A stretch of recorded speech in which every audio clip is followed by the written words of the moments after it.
Hi, Rhema. It's week 16, day 2 of our Bible narrative reading plan. Today we are in 1 Samuel chapter 4 and Psalm 21. 1 Samuel chapter 4 begins reminding us that the word of the Lord is now coming through Samuel in Israel.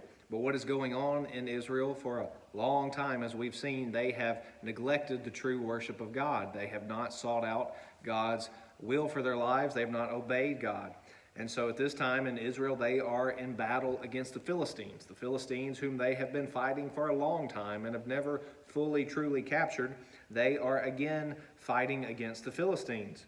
And so they are defeated by the Philistines, and then they realize, they rightfully say that the Lord has brought this destruction upon them, this defeat upon them. They say that in chapter 4, verse 3, but they don't cry out to God. They don't seek God's face. They don't pray and ask for his help or his guidance. Instead, they go and get the Ark of the Covenant. Now we know, we've seen throughout Scripture, the Ark of the Covenant represents God's presence. And so they think that they can just take the ark into battle with them and that God will fight the battle for them.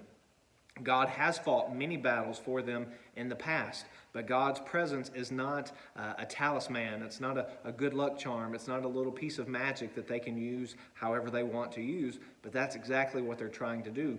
They don't pray to God. They just take this box that normally represents his presence. But in this case, they're not seeking his presence. They just want his power to defeat the Philistines. Now, the Philistines hear about it, and they're scared, but the Philistines win the battle. Verse 10 tells us that the Philistines fought, and Israel was defeated, and it was a great slaughter. 30,000 soldiers of Israel die in this battle. The news gets back to Eli that his two sons have been involved in this. They have allowed the Ark of the Covenant to be taken into battle, something that God never said was permissible. But his two worthless sons, we've already seen in 1 Samuel that they're described as being worthless.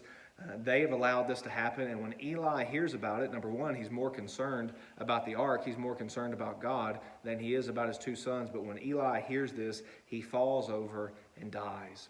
And it says he had judged Israel 40 years. A reminder that this is still a connection with all the judges that we've seen in the book of Judges. Eli was carrying on in this way. But then when his daughter-in-law, Eli's daughter-in-law, the wife of Phinehas, when she hears about this, she's pregnant, and she too is concerned more about God than she is about her own husband, and she gives a premature birth. She delivers this child, and to sadly commemorate the occasion, she names the child Ichabod, which means the glory has departed. She recognizes that things are not right in Israel, and she doesn't know what's going to happen. She doesn't know how God is going to work through all of this, but she recognizes that Israel has sinned greatly.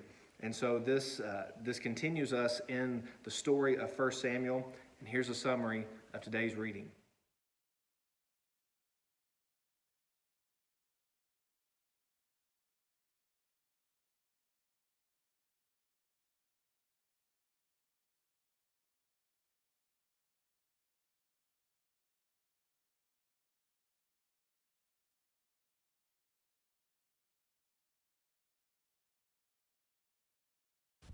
For more information, go to tunemyheart.org.